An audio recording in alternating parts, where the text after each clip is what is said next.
Hi, good to see you again. I'm going to share with you another tip on what to do.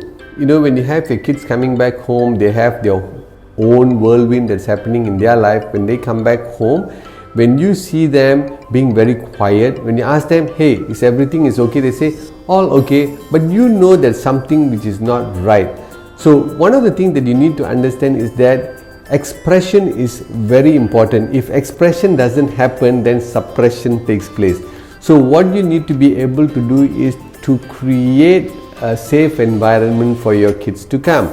So one of the techniques that we've been using, which is very powerful, which is called WIFLE, what I feel like expressing. In this, we will sit together, we'll run through with them beforehand on how to conduct this WIFLE. Once they know about it, then when we feel that something is not right, something is, they're keeping quiet and we really don't know what's happening, we don't have a crystal ball for us to penetrate and find out what are the things that is happening. So what we do is that we sit together when the time is peaceful and we do this what I feel like expressing session, which is very powerful. For the past 13 years, this has actually kept our family together. It's a fantastic concept.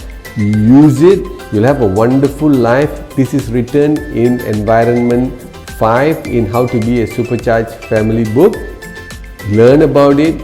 This will allow you to have wonderful relationship with your family members. Try it out. It's an amazing tool to use. Take care. Bye.